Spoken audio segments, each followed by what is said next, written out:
record.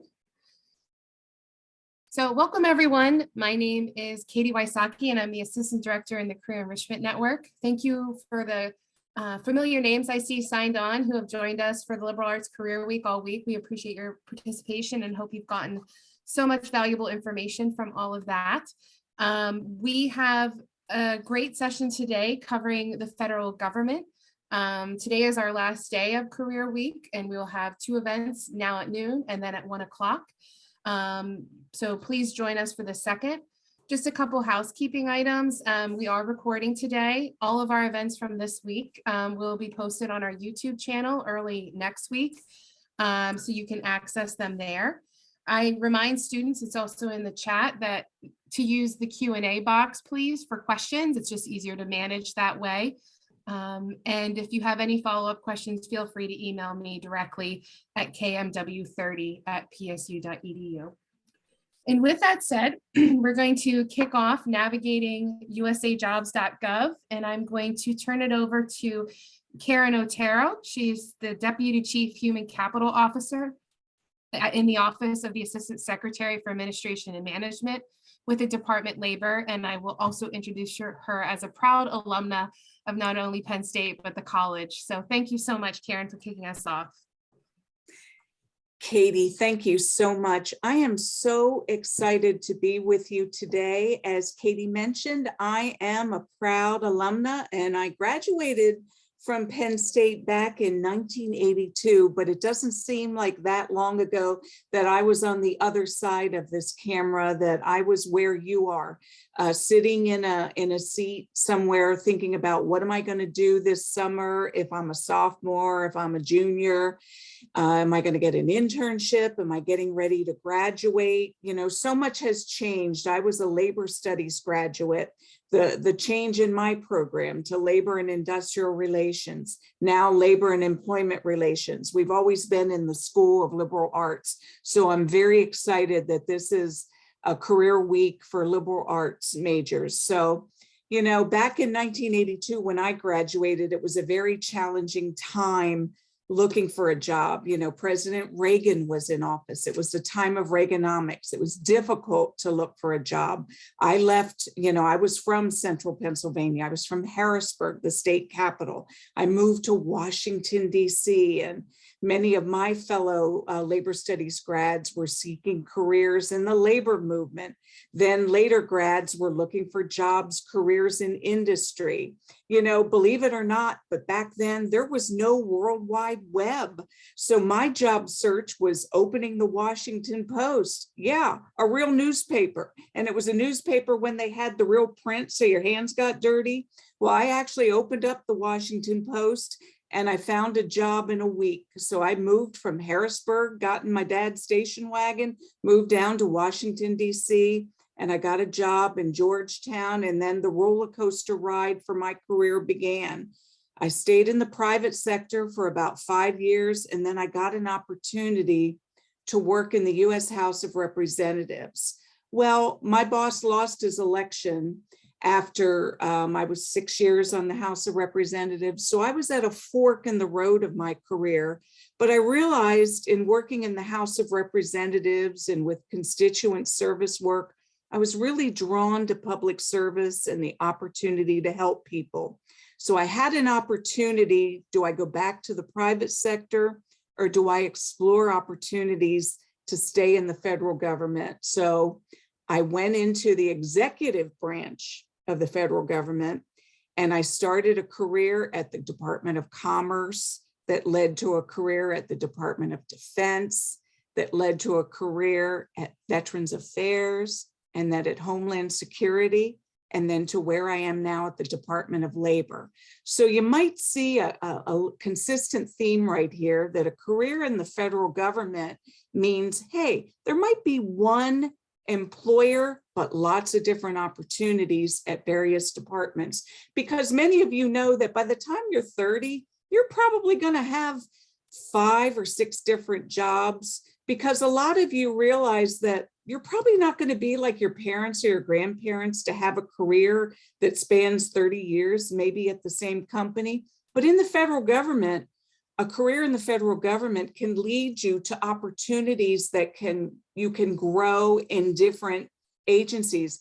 Because when I started out my career in the executive branch, I didn't have any knowledge of, like when I went to the Commerce Department, they had the National Institute of Standards and Technology. I worked with an astronaut who went up to the US Space Station. I didn't have any idea about when I got the opportunity to go over to the Department of Defense. I got to work on a new personnel system that was predicated on pay for performance. I thought everybody who worked at DOD wore a green uniform, that they were Army. I didn't know they had 800,000 civilians working at DOD. So I got over there, and then I got an opportunity to work on a presidential task force that was creating federal employment opportunities for military personnel who went over and served their country in Iraq and Afghanistan, and they got injured. And so they were coming back and they thought they'd have a military career forever, but they needed to then find, how did they go back into the civilian workforce? So I helped them get opportunities to find civilian careers. So things like that, it opened doors to opportunity, working with women entrepreneurs, that I got opportunities that I never thought were possible with the federal government. So right now, more than any time ever, the federal government is an opportunity that we want to talk to you about today. The US economy is thriving. There are 10 million jobs available. Unemployment is under 4%. In November, more than 1 million people left their jobs. Why are they leaving their jobs? Lots of reasons. So today, we've got an opportunity to share with you careers at the Department of Labor. We want to introduce to you some of our colleagues who are going to tell you about what they're doing to make a difference in the lives of the American worker. So we've got a session following this one at 1 o'clock. So we want you to come back and join us at 1 o'clock. But first, I'm going to introduce you to my colleague, Kristen Siegfried. She's going to help you. And I've got a few other colleagues with us. I've got Tara Mabel, I've got Dolores Garcia, and Russell Scott. We're going to help you navigate a federal job search. I'm telling you, it might sound daunting, but nothing was more daunting than, when I entered the federal government and we had the old, standard form 171, where we must have had 17 pages of navigating a federal job search. And now it's automated. So Kristen's going to take some of that mystery out of it, and she's going to talk you through how to navigate this process. So I'm going to turn it over to my colleague, Kristen Siegfried, and she's going to demystify that process. So Kristen, over to you. Thank you, Carin. I'm really excited to be here today. Again, as Carin mentioned, my name's Kristen Siegfried. I'm the division chief for our HR Policy and Accountability Office. I'm excited for a lot of reasons for being here. First of all, it is a Friday, and I love Fridays. I'm sure a lot of people do. We're expecting snow, and I love the snow in my area, so I'm really looking forward to that. But my passion and why I joined the federal government was exactly for this purpose and this reason. I am very passionate about working for the federal government and serving my country. I never entered military service back at that time. That wasn't really encouraged for women a lot. And so I entered the public service. I was born and raised in Washington, D.C. So entering the federal government was like entering the family business. All my relatives worked in the federal government. All of us commuted into DC, but times have changed, and all the jobs aren't located in Washington, D.C. They're actually located across the country and across the world. And Carin's experience is phenomenal. She's had a very long and prosperous career. She's at the height of what I would consider our career field in human resources as a deputy chief human capital officer. My story is a little bit varied, and I'm going to infuse some of that in my presentation today. I have a lot of information to cover. I have a lot of slides, but even when I was at school, I was never a fan of the lecture style. So I hope to breeze through it very quickly, and you can go back and look at some of this information later. So I hope to keep it very, very light and give you some perspective from someone like myself and Carin, who's been in the federal government for 35 years. I began my career as a student intern between my freshman and sophomore year of college. I was a clerk typist in the Human Resources Office at the U.S. Army Corps of Engineers. I stayed there for a few years working winter and summer breaks. And then I also worked for the Department of Housing and Urban Development in my junior year. And then I started working for the Department of Transportation my senior year between my winter and summer breaks. And then I ultimately got a permanent job with the Department of Transportation after I got my undergraduate degree. Then I got my graduate degree while working as a permanent civilian employee with the Department of Transportation and graduated in 1998. So it took me 5 years to get my master's degree, but I did it. So I want to encourage you so today's session, I'm going to focus a little bit on student employment opportunities and just the federal employment process as a whole. So if we could go to the next slide, again, I talk really, really fast. Good thing this is being recorded because I don't think you'll be able to take notes old school like I used to. As I mentioned, I was born in Washington, D.C., but I had really no idea that there are about 202 million civilian employees. That's civilian employees, not military, worldwide. Some of the cabinet departments that I've worked for are, of course, the Department of Labor. I've worked for the Department of Defense, specifically the Defense Intelligence Agency. A very cool job. Things you don't think you're going to do when you graduate college, when you enter the federal government as a human resources specialist. I've flown in helicopters 5 times with the Department of Defense. Small private planes. When they want to see you, they will get you and they will bring you to where they are. So I never once thought when I entered the human resources field that I would get that opportunity, but it's been phenomenal.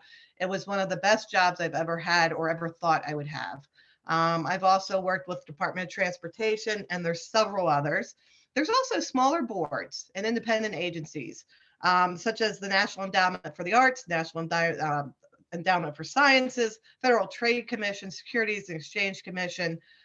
Just to give you, it's kind of like a minicosm of our world. There's all kinds of missions and occupations. There's 570 individual occupations in the federal government. And those are positions. I was a political science major. And a history minor. I had to complete a foreign language to be a history major, which I could not do.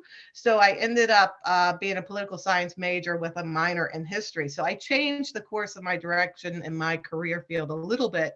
And some of that had to do with my work experience with the federal government. So I wanted to go to law school, and I ended up as a human resources specialist, not having to go to law school, saving myself hundreds of thousands in debt, and actually know more about human resources law in the federal government than the attorneys in our organization. And I don't know if Carin can attest to that or not, but I've learned a lot about the law as it pertains to human resources in the federal government. So the thing here that I want you to carry away are there are a lot of occupations in the federal government, and interests change over time.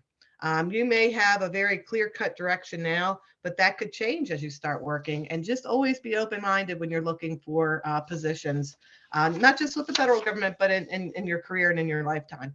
Next slide, please.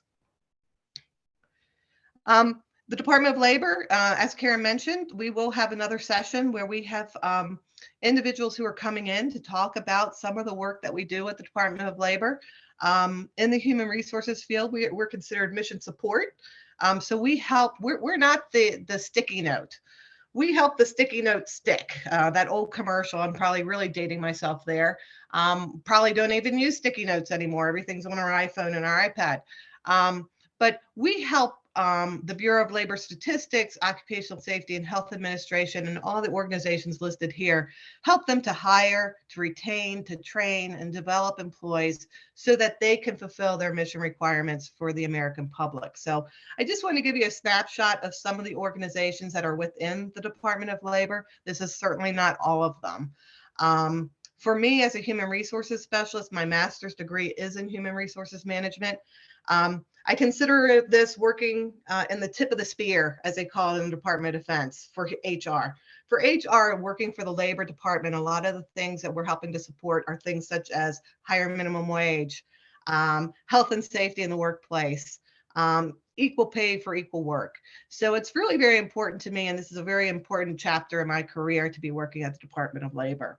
But there are 125 different occupations in the Department of Labor, everything from economists to data scientists to analysts, the policy advisors. For political science majors, we have international relations officers. We have budget analysts. We have financial analysts. We have grants management specialists. I think if you name it, I'll tell you that we have it at the department. If you name a career, I can tell you we have something similar at the Department of Labor. So there's a large variety of careers available. The next part of my presentation goes into a lot of detail that I hope to cover very quickly. I want to talk about the benefits of federal employment. Next slide. Well, it always shouldn't be about money. We want to feel fulfilled through our work. Usually this is the first thing we think about. I know I do. And considering any job offer is, what will I be making?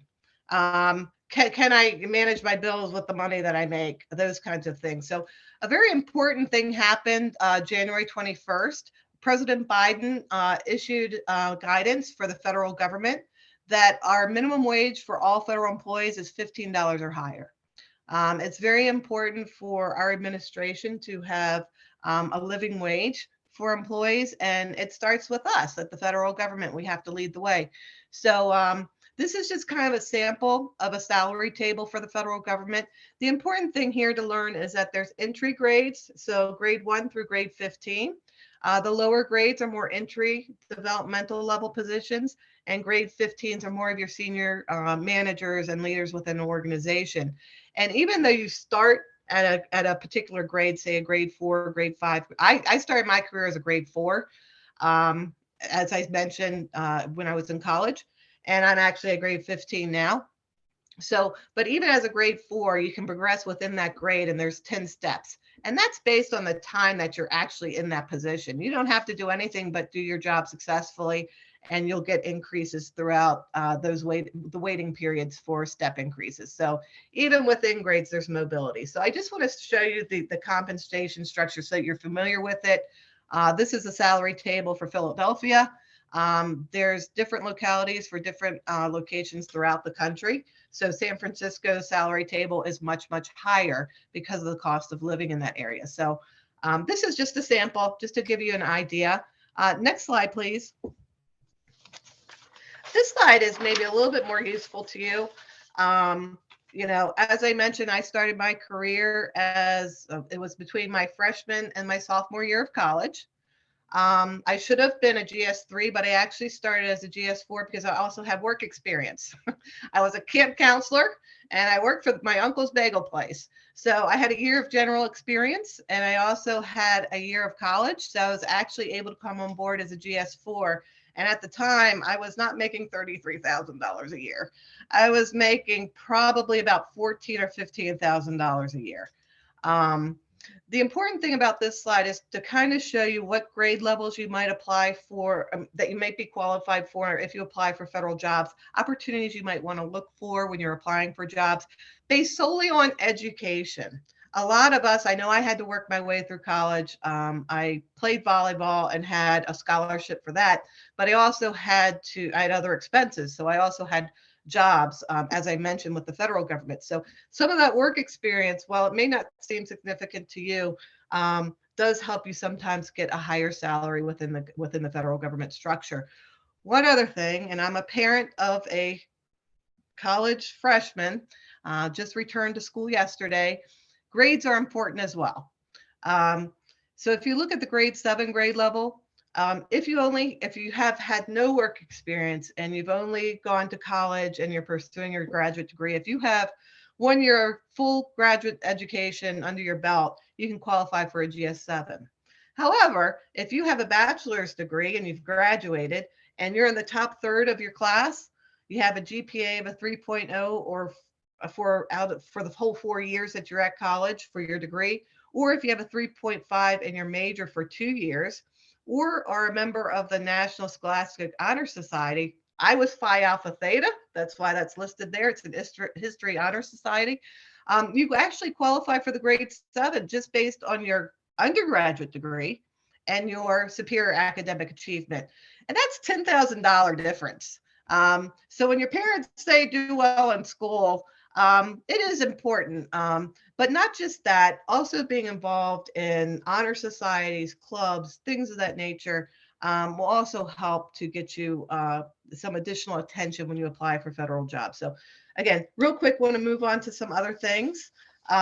Again, I don't like lectures, so I don't want to come off as a little bit too much like your professors who like to lecture. Some of the benefits, as Carin mentioned, the biggest benefit is that while we're one employer in the federal government, there are many federal agencies. As I mentioned, 15 cabinet level departments. I've worked in transportation, defense, and labor. There is quite a difference between the culture at the Department of Defense than there is at the Department of Labor. Both are different, but it would be like comparing apples and oranges if you compared my human resources experience at the Department of Defense was quite different than it is here at the Department of Labor. The missions are slightly different, but on all those organizations, we're here to serve the American public. I'm a taxpayer. So if my agency makes a poor management decision in a financial area, I'm concerned because I'm a taxpayer. Our job as federal career civil servants is not, it's just to, the elected officials, we put into place their agenda. We help carry those actions out. So, while I have political views and things like that, my job as a federal civil servant is to help that administration put into place what the American public has elected. So it's very exciting to me as a history major. I was here for the Reagan administration as well. I was just a student intern at the time. But both Bush administrations, the Clinton administration, the Obama administration, the Trump administration, and now the Biden administration, there are differences in leadership styles, policy agendas, and it always makes your job interesting to be a part of that and to be a part of history. Mobility is really not usually seen as a big benefit of federal employment, but it truly is. I don't jump around a lot in my jobs, but I've worked at transportation, labor, U.S. Army Corps of Engineers, HUD, Federal Bureau of Investigation, and a number of others. So other things that are really cool about the federal government, 10 paid holidays. My son doesn't get those as a college student, so I really take advantage of those and visit him on those holidays. But there's other things that people don't usually think about with the federal government. We also have alternate work schedules.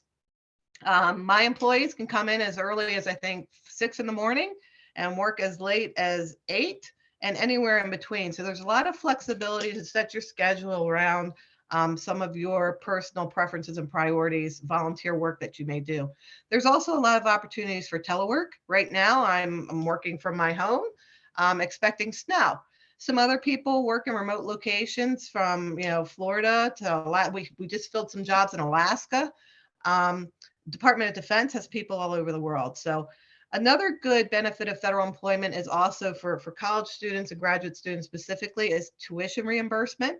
As I mentioned, I was working full-time, went to school at the University of Maryland, and the government paid 8 of my 10 graduate school courses, which saved me. I didn't have any student loans for my master's degree. For my different story for my undergraduate degree, I did have some student loans. At the time, they didn't have student loan repayment programs. I just paid them off. But now that is one of the incentives that the federal government offers is to try and help students pay a portion of their student loans if that applies. There's also fitness centers. When I was at the Department of Defense, DIA actually had a policy where they gave civilians 4 hours of paid leave to work out at the gym. Unfortunately, I didn't take advantage of that. I was more often in the cafeteria than in the gym. But different agencies have different programs that really are attuned to workplace and balance and your health and wellness. So just keep that in mind. Next slide, please. Okay, so while there's a lot of job opportunities, and I'm going to go through that real quickly, there are some specific opportunities for students and recent graduates. The federal government's intern program is called the Pathways Program. There's 3 components of the Pathways Program. One is paid interns. This is similar to how I was an intern, where I worked during winter and summer breaks, part-time, full-time during breaks, but you can work part-time during the school year if that fits your schedule and the agency's needs. And at the end of that, you may be converted into permanent positions after you complete your degree. The second component, so that's why you're going to school, while you're seeking a degree. The second part of that program is for recent graduates. People who recently graduated within the past 2 years can be eligible for a 1-year paid position that can be made permanent. It's called an internship because it's a 1-year program where you get training and development. And that's open for people who have a 2-year college degree, a 4-year college degree, and a graduate school or higher degree. Next slide. The final part of the Pathways program is a program managed by the Office of Personnel Management called the Presidential Management Fellows Program. This is a 2-year program. We assign interns and fellows under this program in the Department of Labor, but the Office of Personnel Management manages it, meaning they put out the vacancy announcements. It's very competitive. It's usually targeted for advanced degrees. And again, candidates who are selected can be hired into permanent positions once they complete the program. Another component of opportunities with the federal government is that a lot of agencies have student volunteer internship programs. This means that you don't get paid by the federal agency. At the Department of Labor, we're hoping that you get some kind of grant or stipend from either your college, university, or a third-party organization, or you get course credit or credit towards graduation, so that you can come, even though you're not getting paid by the Department of Labor, that you're receiving some compensation for your internship. These are experiential learning assignments that are supposed to be aimed at helping you advance your academic pursuits and your achievements. So give you real life experience with the federal government, which is always good to put on a resume, but also gives you really valuable networking skills as well. Next slide, please. As Carin mentioned, there's millions of jobs available. I happened to go on the USA Jobs site, which is the government's one-stop shop for vacancy announcements. This is where all federal agencies post their vacancy announcements. Some agencies also post vacancy announcements on their agency websites, but USA Jobs is the place where all government agencies put their vacancy announcements. So Department of Labor, Department of Transportation, Department of Defense, Department of Commerce, Energy, all of them have their vacancy announcements on USA Jobs, and I'm going to go through that very quickly in the next few minutes. But right now, there's 10,000 announcements open to all grades, entry level, full performance grades. There's 249 announcements for students and 246 announcements for recent graduates. Does that mean the federal government's only hiring 246 recent graduates? No. A lot of those announcements are for positions for multiple positions. So it could be that an agency posts one announcement for 20 recent graduates. We often do that at the Department of Labor, so we can fill a lot of intern positions at one time. The vacancy announcements on USA Jobs will tell you about the duties of the position, where the jobs are located, the salary, the qualification requirements, and how to apply, what documents you need to submit. But it's really very, very easy to apply for federal jobs. And what I want to do really quickly is skip to the next slide. And this is the Department of Labor announcements. Again, a snapshot of what we have open right now on USA Jobs, but I think this was just updated today. The key point for this information here is just when you go on USAJobs.gov, go on there regularly, maybe once a week. I tell my son once a week. He doesn't do it, but it is one of those things where the job announcements change every day. And now there are a lot of jobs posted now for student interns and college graduates, agencies preparing for the summer break. So just a heads up there. Next slide, please. One source that you can go for more information about the Department of Labor, our jobs, our careers, our organizations, and our mission is on the DOL.gov website. That's what it looks like when you go to that website. You can check that out later. We also have some folks coming in later today to talk about the work that we do. So next slide, please. This is when you go to USAJobs.gov, like I said, the federal government's primary recruitment source. This is what it looks like on the website. If you've never been to that website, the first thing you're going to want to do is create a profile so that you can upload information concerning you, your contact information. You can create an online resume.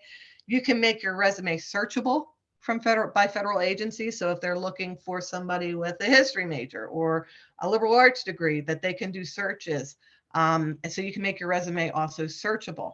So once you click on create a profile, next slide, please. You'll have to, just like any other website, it's very similar to applying to colleges and universities. You have to, a lot of colleges and universities have their own application sites where you have to go. This is what I like to call, what is it called? There's one place where I used to go. My son went and it has hundreds of colleges. If you put in one application, it goes to all these colleges. You guys are going to tell me what it is in the chat. I know. I'm old and I forget. But this is where, so my son likes to put in his application one spot and just have it go to all these colleges. This is the best place for you to create your account, upload your resume. Oh, the Common App. Thank you, Lillian. Thank you. Oh, it's going to drive me nuts all day. Thank you. So this is very much like the Common App for colleges. So once you put in your account information, next slide, please. You're going to be asked some questions. A lot of them are fill in. You enter, of course, your name, your address, your cell phone number, your website. If you got a TikTok account, you can put that in there. If you've got a blog, you can put that in there. But the main things that you want to focus in on are your work experience. Don't just think in terms of actual paid experience.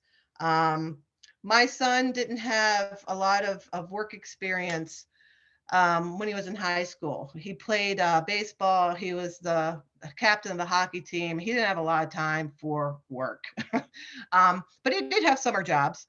So he did enter that information, but you do want to think in terms of volunteer experience. A lot of what you do, you may be in clubs, you may be in sororities, you may have affiliations with a religious organization, other organizations. So when you think in terms of putting in your experience, also think very seriously about your volunteer experience, and I'm going to explain that in a minute. You also want to update your education. There's demographic questions. If you speak languages, you might want to put that there. Other organizations, as I mentioned, if you belong to religious organizations or anything that you want to add, memberships, and of course, references. Now, my son Griffin, as I mentioned, real quick story, he is applying for jobs. He wants to make money while he goes to college. He doesn't have a lot of experience. You all may find yourselves in a similar situation. A lot of times what you need to put on your resume is, in fact, your work experience, but you want to tailor your work experience to the job that you're applying for. So you want to think in terms of, my son is he wants to go into the finance field. So he was the treasurer of his National Business Honor Society. That should go on his resume because he's a treasurer. He wants to go into finance. It was volunteer. It wasn't paid, but he wants to make sure that's on his resume. And I would encourage you to have similar experience on your resume. He also was captain of his hockey team, high school hockey team, in his junior year and his senior year. Shows leadership. You may be the treasurer or the president or vice president of another organization. It may be related to your academics. It may not. But you want to put that on your resume because it shows your leadership skills. As far as work experience, once you get your profile and experience in the system, you can update it. So my son worked at Rutabaga, which made acai bowls and smoothies and things like that. He wants to be a finance major. Well, he also took orders. He dealt with money, he had to close his register each night and all that kind of stuff. And they trusted him with money management. Well, don't you know, at the end of the first summer, they promoted him to a shift leader, right? He wasn't just an employee. At this point, he had some additional responsibility. So you always want to think about promotions, even if they seem small, like from a worker to a shift leader. is kind of a big deal because it shows that you're reliable, that you're trusted, and can move on to better things. So real quickly, I want to go hit a few more things because the important thing again is I want to get to your questions. So next slide real quick. Other things that you can do with the USA Jobs is you can upload documents. So for many of the jobs that you apply for, you'll need to upload your college transcripts. These can be unofficial. If you have other documents, I also recommend that you have like a Word document with your, I may be dating myself there, but a Word document with your resume in it. You can also upload that as a document. Even though you're creating an online resume through USA Jobs, it's always nice to have that resume in case something happens with the system and it can't send over your resume to an agency. So I always recommend uploading a hard copy of your resume. Make sure that they match and that your transcripts are the most recent that you have. So if you're still in school, you're not going to have official transcripts with a degree on it. You just make sure you have your most recent for the time that shows how many semester hours you completed. Next slide, please. After you create your account, you can search for jobs 1,000 different ways. You can do keyword searches, you can do grade searches, you can search by agency. You can search all the announcements open to the general public, for which there's about 10,000 right now. You can also search for specifically students and recent graduate applications by clicking on these career paths. Also important to note on USA Jobs that they don't just, you can search for jobs, you can have agencies search your resume, but they also advertise career and virtual hiring events similar to this, but sometimes agencies actually have career fairs where you can apply to the jobs right on the spot. We held one this past summer, and I think the Department of Labor will be hosting more of those. Sometimes these are advertised through USA Jobs. So just a tip there to look at some of these paths. Next slide, please. I got 2 minutes and then I'm going to get to your question. This is the mom in me coming out, so I apologize in advance. When you apply for a federal job, resumes are quite different for the federal government than the public sector. Or, you know, my son's resume for Rutabaga, I don't even know that he submitted a resume. I think he met with somebody and got a job. He had to provide some information for banking, but that was basically how he applied and got that job. For the federal government, you want to be able to show that you qualify for a particular position, that you're interested in a particular position, but it's very easy once you create the resume. Just think of it as maybe answering a couple essay questions for your college applications. You want to spend some time on it. Make sure that you pay attention to closing dates, apply early. Don't wait till the last minute. So if we go out there and see that there's an announcement that closes next week, I would encourage you to start applying now and just get it off your plate. It's the same with college applications. I mean, there's deadlines and they don't accept anything after the last day, or scholarships. So you want to make sure that you give yourself plenty of time to apply for those jobs. The main thing that you want to pay attention to are the minimum qualification requirements. So for a grade 15 position, it's going to require some specialized experience. So if you want to apply for my job, you're welcome to. But you might not qualify unless you have some HR experience and background. So just pay attention to those parts of the announcement, and also how to apply and required documents. So if you need to submit transcripts and things like that. Next slide, please. Again, I talked about resumes and what you should include. You want to make sure that you have a standard resume so that you can have that on USA Jobs. And it really is, once you have your resume up there, you basically click through some very easy to answer questions and you've applied for a job. It takes probably less than half an hour, 20 minutes once you have your resume done. I mean, it's really quite simple. And again, think of it, Lillian, again, as a common app. Thank you. It really is that simple to apply. However, certain jobs that you really want, you might want to tailor your resume to the job you're applying for. So if you're applying for a finance position like my son, you want to highlight specific duties that he cash register, saw that orders were done, things like that, treasurer. If he were applying for some other position in economics, he may not have as much experience. So think about your duties and how they relate to the job that you want to apply for. Next slide, please. You want to make sure that you have all your required documents. Like I said, you can upload those into USA Jobs. Once you have all those documents uploaded, you can swap them out. So if you get updated transcripts, say you're a freshman this year and next year you're a sophomore, you can update those every year. They allow you to upload cover letters, though they're not always required with federal applications, usually not. If an application or announcement requires a writing sample, you can upload those things there. So once you get them uploaded, it's very easy to apply because then you just attach that to your application. It's like creating an essay question for college applications. You can use that maybe for multiple applications. Next slide, please. I'm coming to the end, I promise. So for vacancy announcements, just remember, USA Jobs is the main place that you want to visit. I do recommend that you keep a Word document of your resume and update that as you get new opportunities, new things added, great, wonderful things. My son is updating his when he comes home at his next break because he's in a fraternity now. They advise not doing that your freshman year, but he did it, and he played hockey for the school's team. So he's been very busy. So he is going to update his resume when he comes home for that experience to show that he's done that. If you are a member of a sorority or a fraternity or an honor society, make sure you put that on there. And I would encourage you to seek leadership positions if you're in charge of recruitment, if you're in charge of community service or whatever. Make sure you list those positions and what you're actually doing, because that tells a lot and sets you apart. It may set you apart from other applicants. And next slide. After you've applied, of course, just some tips on how to prepare for an interview. I'm sure you've heard this all before. If you haven't, give me a call because I will talk to you like I talk to my son. Just make sure that you're open-minded. I never, ever, ever thought I would be in the human resources field, much less at the top of my career. I thought I'd be a lawyer.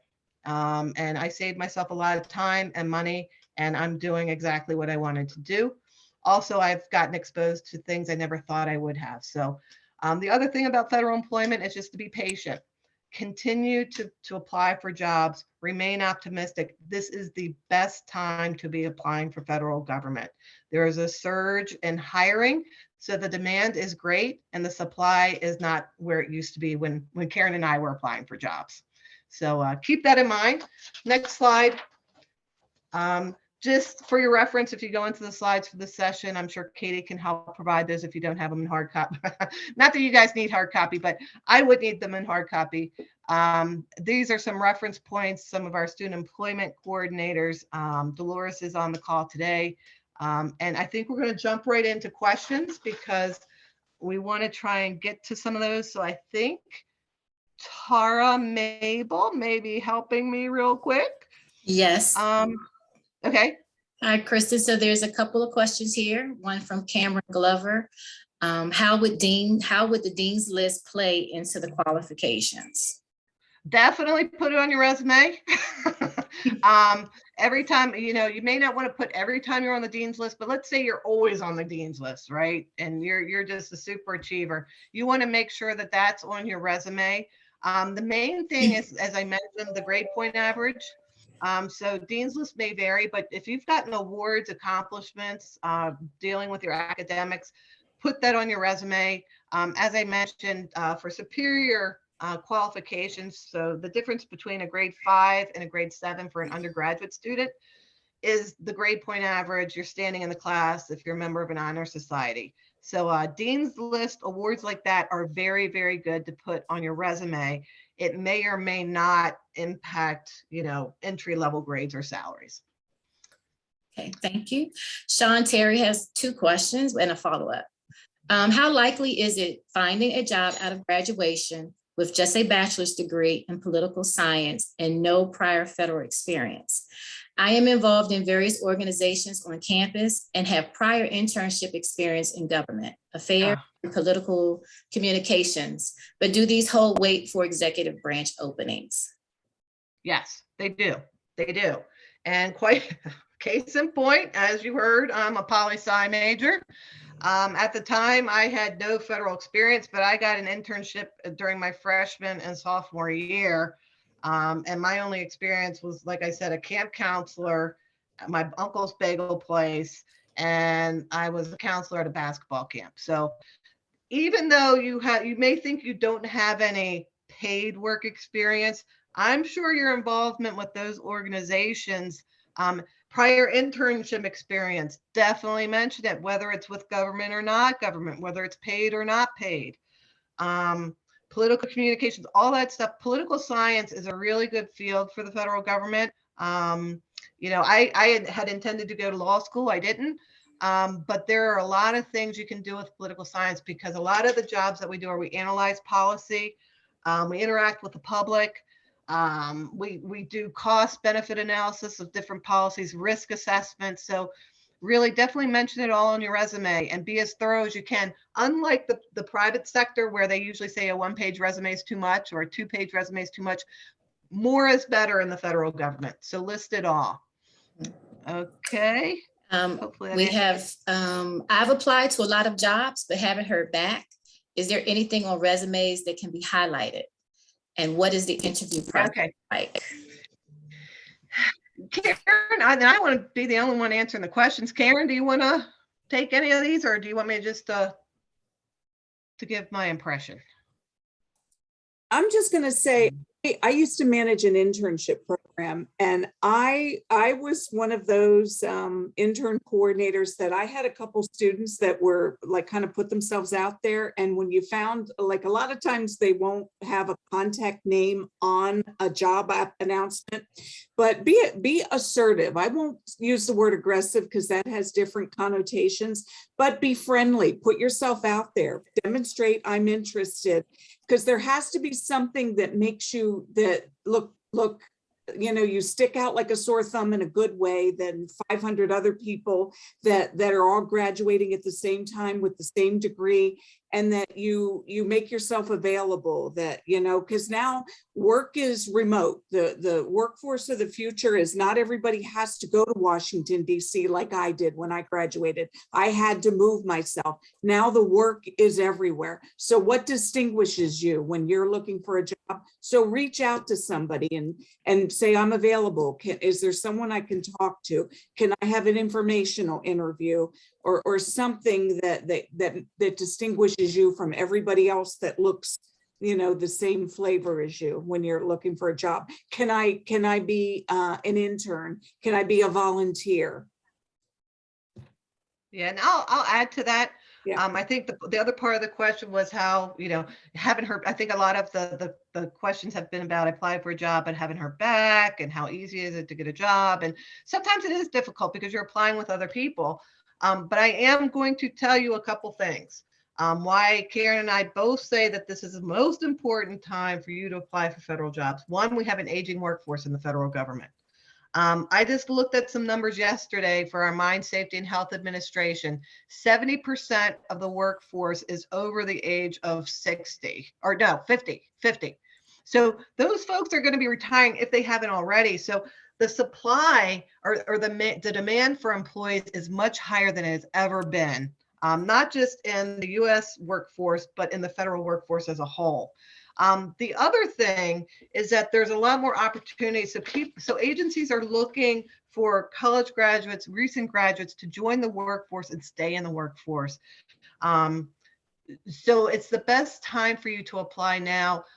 When I applied for jobs, I was a political science major. Again, I applied to a lot of jobs at the time. I probably got lucky and got a job at that time, but you never know. Something you may have put on your resume may have piqued somebody's interest, and they may call you in for an interview. So that's why I say, when you highlight your resume, make sure you're putting your achievements. Maybe make sure you're putting your participation in external organizations. If you're not participating in external organizations, participate in them. It's kind of like getting into college. It's not necessarily that you have to be the top of your class with the best grade point average that gets you noticed. It could be that you're very well-rounded and have external interests that may be related to a mission that's being filled, and you never know. The interview process is very similar. I'm sorry, Carin. I agree with you, Kristen. I had a manager who said, my gosh, all these candidates look the same, but one of my applicants was an Eagle Scout. And the manager said, oh my gosh, I was an Eagle Scout. And that's what distinguished the applicant. Yeah. So that person got the job. That's a very good point. Boy Scouts, Eagle Scouts, Girl Scouts, all that stuff. Dig it out. I was a Brownie for 2 years. If I had nothing else, I've been around for a long time. I hope my work accomplishments are more important than my 2 years I spent as a Brownie and 1 year as a Girl Scout. But if I had no work experience, that would be on my resume because it shows that I do other things than just go to school. And I'm sure you've heard this when you're applying for colleges or other things. The interview process, of course, on one of the slides, I talk about situational and behavioral questions. Situational questions basically they'll give you kind of something you might experience on the job and how would you go through that particular scenario. Even if you don't have experience in that area, how would you handle it? To think about your judgment, to think about your analytical skills and things like that. The other types of questions are behavioral questions, where you go through how you would react in a certain situation, and maybe have those switched. But how you would handle a specific situation from your past experience, what you did, what your role was. So if you said, hey, I completed this really important research study, you want to talk about why it was important, what you did. You may have worked in a group, but what was your role? So, the interview questions are very similar to what you would get in the private sector. Sometimes you get a half an hour for an interview. Sometimes you get an hour. Sometimes there's other assessments that may be incorporated. The federal government's looking at other kinds of assessments besides just resume reviews. So, again, keep your options open. I know we only have 2 minutes left on this session. So I want to thank you again for having us today. I know I talked a lot. I'm sorry, that's me. But, if you have any questions, please contact Katie. She can give you my contact information.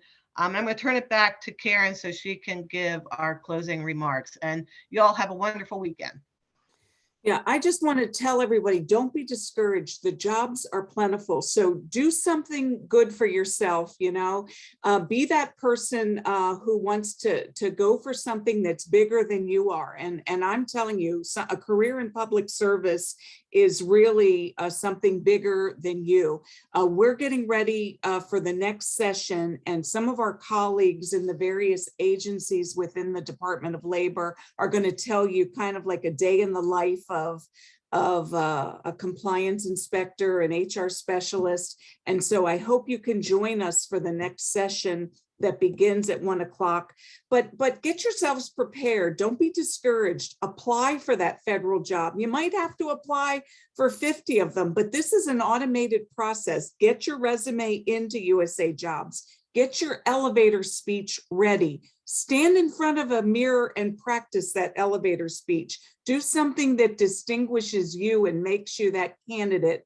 Be ready to answer that question. Why should I hire you? What makes you the person that I should hire for my position? Because that Penn State grad is the person I'm looking for, because somebody looked at me and saw something special in me, and I came back today because I see something special in that audience of what I left behind at Penn State. So thanks for being with us today. Katie, back over to you because we're getting ready for the next session. Thanks so much, Carin. What a great presentation. So just a reminder to all the students, please schedule a career coaching appointment with any of us in the Career Enrichment Network. We also can support you through the federal application, and listen to the recording again and take advantage of all the resources of USAJobs.gov to make it easy for you, as well as the Alumni Mentor Program in the college with great alumni like Carin and others who are there to help you connect one-on-one with those federal opportunities. So with that said, we are going to end this session and move over to the next one through a different Zoom link. So we'll see you all there. Thanks so much.